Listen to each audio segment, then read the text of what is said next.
Hey everybody, it's Romania Black. We are on episode 7 of Modao Zushi. Last episode, if that hasn't sold me on the series, I don't really know what can, because I'll be honest, I am a big genealogy fan, so getting to go into character, family dynamics, and how family relationships work, I love that in shows. And so last episode was like just getting to break down Wuxin's family structure in this foster family that he's involved in. And what I really like is I'm a big fan of matriarchies and stories. I think they're cool. Obviously, I'm a woman, so of course. But what I like about this is that unlike in some narratives, when there is a powerful female matriarch, the father, I'm looking here, Feng Mian, his dynamic, he's not a weak character, because I always think of like in Alice in Wonderland, there's the Red Queen and her husband, the king, is this little tiny diminutive man that's like considered weak and powerless. And that's not the case with Chang's father. His father is well respected, he's kind, but he also seems like a strong character.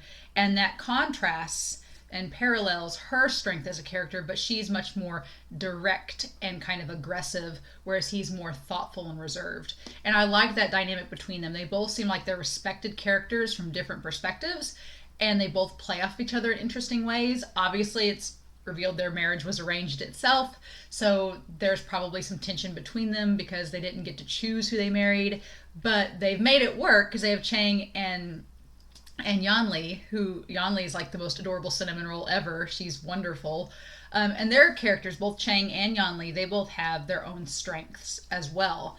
And then Wuxin fits into their dynamic very interestingly. I'm still curious why Chang's father chose to bring Wuxin in. That's still curious to me, and they may never explain it, but it's just a curious development because it seems to have put strain on his relationship with Yu, because she clearly does not like Wuxin and doesn't like the fact that he's there, that he's involved when she has a son of her own and a daughter of her own. She's like, why'd you bring this third wheel into the situation? Which I'm glad she did, because we love Wuxin, right?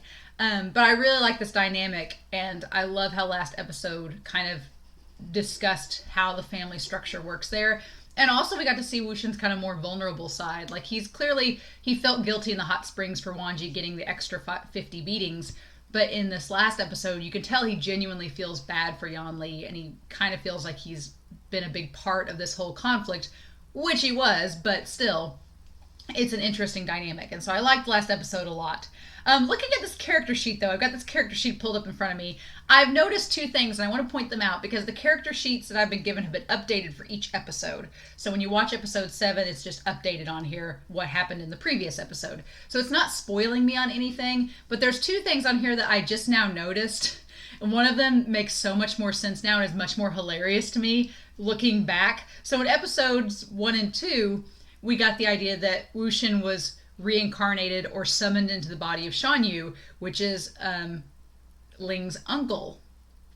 And what's funny is that Shan Yu is the bastard son of the Jin clan leader. And also, so Shan Yu is also a brother of Zishan, who is set up to marry Yanli. So this little prick Zishan in the last episode that was picking a fight with Wuxin about Yanli is technically the brother, the half brother of the person that Wuxin's been reincarnated into, which is hilarious to me, that he's been reborn into the Jin family, the family he clearly doesn't like. That's funny to me. But the other thing that's interesting on this sheet is that it says that it shows Yanli, and it says that she's Ling's mother. And then it goes down to Ling and says that he's Chang's nephew. And then under Zixuan, it just says that he's Yanli's ex-fiance and the clan leader's son. It doesn't say that he's Ling's father, which is interesting to me. Now, this could all be a misdirect because the episode hasn't happened yet to update the sheet. So maybe chances are that maybe they do still end up getting married despite everything that happened in episode 6, and they do end up having Ling, and it just happens anyway. But I thought that'd be interesting if she married a different Jin clan member. And so technically, the families were still joined politically like what you wanted, but it wasn't with her friend's son. I don't know. Chances are that he is the actual dad. It's like, Maury, you are the father, like he is Ling's dad. But I think that that wording on here is very interesting because all the other characters have clear distinctions of whose kid is whose nephew, cousin, whatever. But Zishuan is very much just very kind of bare bones. So I'm sure that we'll find out more about him later on, probably. But yeah, we've got a tournament arc. We have an archery match. I'm pretty excited. Also, it's been a year between the end of last episode and the beginning of it. So Wushin has not seen Wanji in a year. I'm sure Wanji hasn't changed much. Maybe, who knows? But Chang has just returned from finishing out his studies, and I'm certain that Wanji is going to show up at this archery match. I'm certain because all the clans are going to converge to the Nightless City, which sounds like a very like feudal New York, and I'm really excited. So, with that being said, thank you all so much for watching. I am all in on this series now. I'm really excited. But we are going to start episode 7 of Modao Zushi here in 5, 4, 3, 2, 1, and let's go.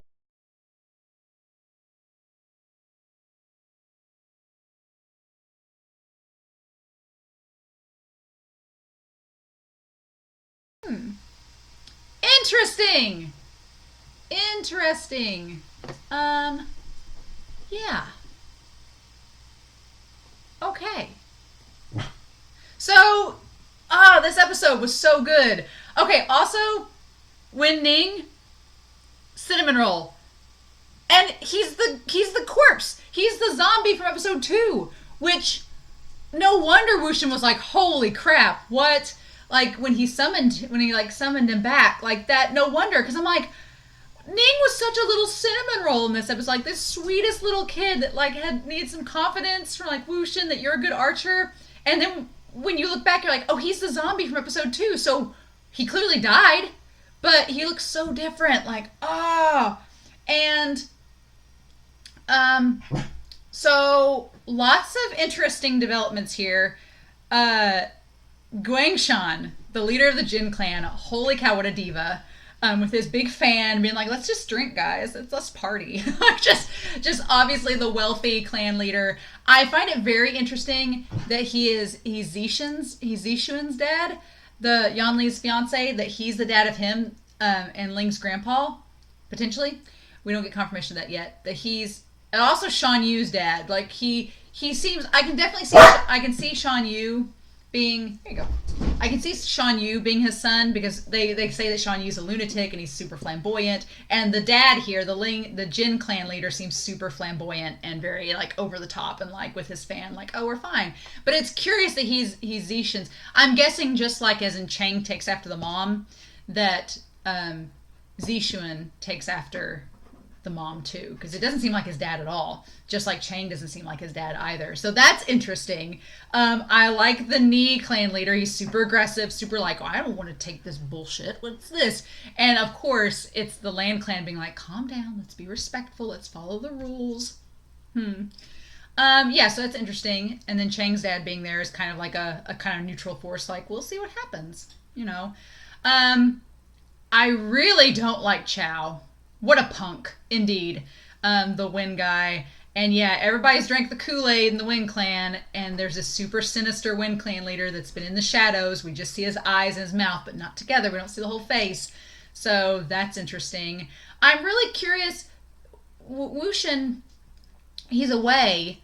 We don't see any Wei clan. So are they like a minor clan that are kind of a faction of the Zhang clan? Or did Wushin's entire clan get wiped out?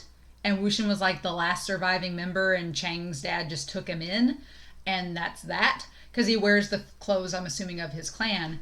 I'm wondering, is it a sect of the Wen clan, perhaps? The Weis are? Like, are they part of the Wen clan, perhaps? Because he has dark gray and red on, whereas the Wen clan is like white and light gray and red. So that's interesting to me. And maybe we'll find that out in future episodes, and I just don't know yet.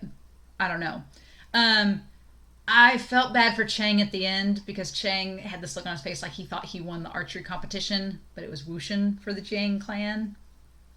And that kind of furthers that little tiny crack of dissension that you said last episode. She's like, you love, and kind of Zishan says the same thing. He's like, well, your father loves you more than his own son.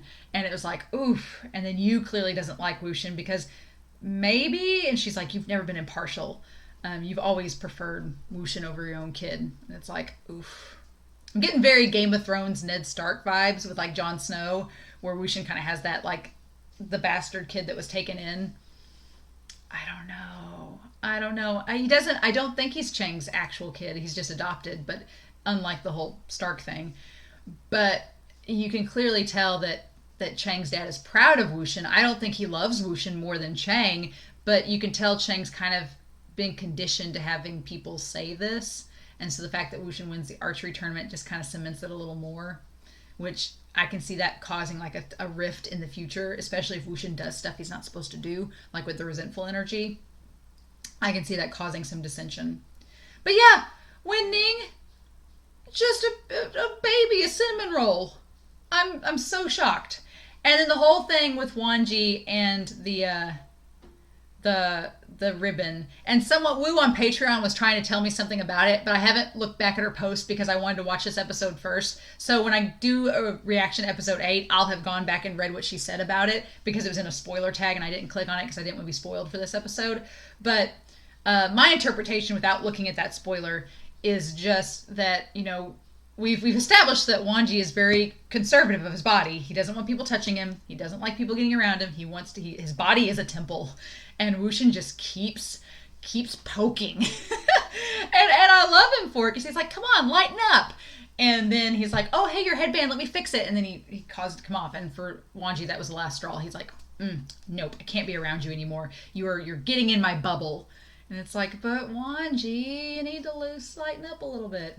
So I'm curious. That's interesting. I'm gonna see what her post is. But yeah, Chao has already established that he's definitely antagonist material, trying to sabotage the game. Even though they point out, they're like, "Well, you all made the rules," and he's like, "I kept thinking of Yu-Gi-Oh when he was like, I am the rules. Screw the rules. I have money." I was thinking of Yu-Gi-Oh abridged.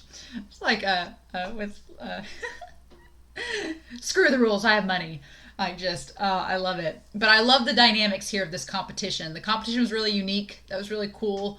I'm curious now that the competition's over. We didn't even get into the Nightless City. We're out on some like range. Are we going to get to explore the city next episode? Because that'd be kind of cool. Maybe all their families came and have been in the city while this tournament's going on. That would be really interesting.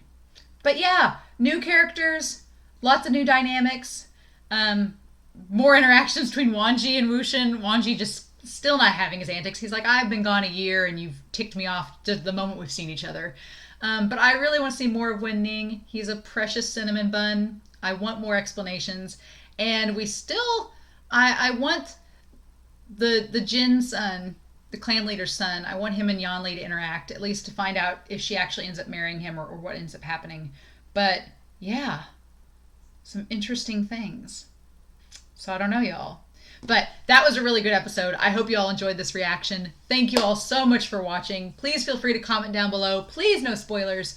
And yeah, we'll be back next week with... We're past the halfway point now, which is awesome. So I can't believe we're already past halfway for season 1. But I feel like we're picking up, and I'm excited. So I'll talk to y'all again soon. Have a safe week. Take care. And I'll be back with episode 8 of Modao Zushi. Bye.